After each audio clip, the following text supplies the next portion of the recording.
कुछ चटुकारिता करने वाले लोगों की सोच के अनुसार उन्हें लगता है कि देश 2014 में आज़ाद हुआ है। उन्हें जो असली आज़ादी मिली है वो 2014 के बाद मिली है। और वो आज़ादी नहीं थी, वो भीख थी, और जो आज़ादी मिली है वो 2014 में मिली है।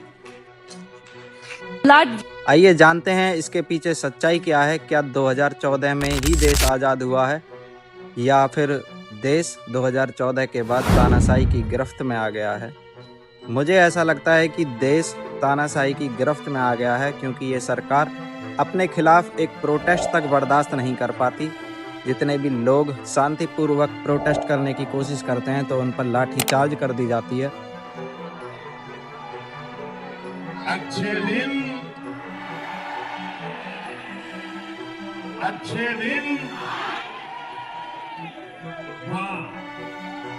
2014 में साहब ने कहा था कि अच्छे दिन आएंगे। क्या अच्छे दिन आए? मुझे ऐसा लगता है ये देश तानाशाही की गिरफ्त में आ गया है क्योंकि इस देश में शांतिपूर्वक प्रोटेस्ट करने वालों पर लाठीचार्ज, रातों रात उनकी गिरफ्तारी और रोजगार मांगने पर उनका दमन कर दिया जाता है।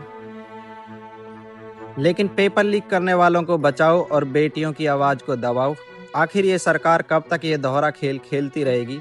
चलिए जानते हैं कुछ फैक्ट्स के आधार पर। क्योंकि इस देश में शांतिपूर्वक प्रोटेस्ट करने वाले टीचरों को नामर्द कहा जाता है और उन्हें सेक्शन 144 का हवाला देकर उनकी अवहेलना की जाती है। अब इतना डर से क्यों यार? सेशन चल रहा है।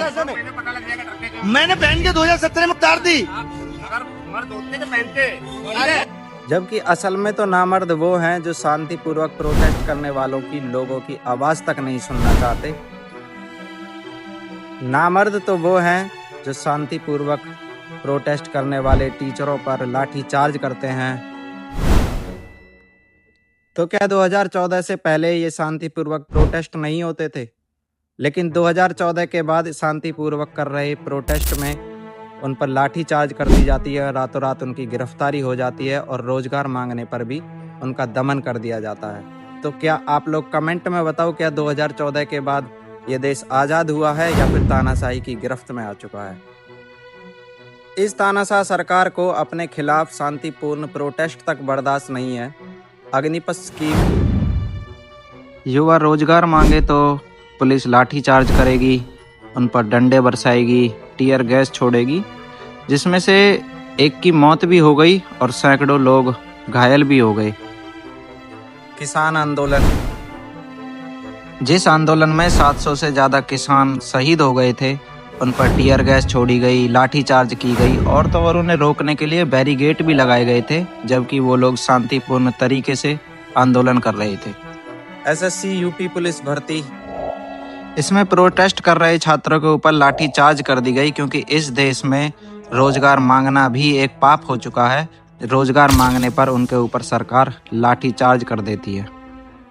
आप लोग कमेंट में बताएं, आखिर ये तानाशाही नहीं है तो क्या है? संविधान में प्रोटेस्ट करने का हक है, लेकिन इस सरकार में दमन है। माफिया गिरफ्तार होते हैं लेकिन सिस्टम नहीं सुधरता। 2024 में नीट का पेपर लीक हुआ। शांतिपूर्वक प्रोटेस्ट करो तो ये सरकार लाठीचार्ज करवाती है, लेकिन पेपर लीक करने वालों को सजा क्यों नहीं मिलती? आखिर कब तक? बाबा साहब कहते थे कि लोकतंत्र में आवाज़ दबाना सबसे बड़ा पाप है। इस देश में बेरोजगारी चरम पर है और महिलाओं पर क्राइम पर टॉप पर है।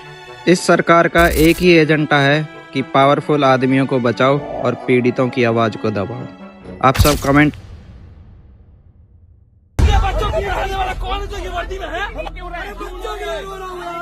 बच्चों के लिए रो रहा हूँ, तुम्हारे बच्चों के लिए रो रहा हूँ, तुम्हारे बच्चों के लिए रो रहा हूँ, तुम्हारे बच्चों के लिए रो रहा हूँ। आप सब कमेंट में बताओ, क्या ये सरकार तानाशाही है या नहीं?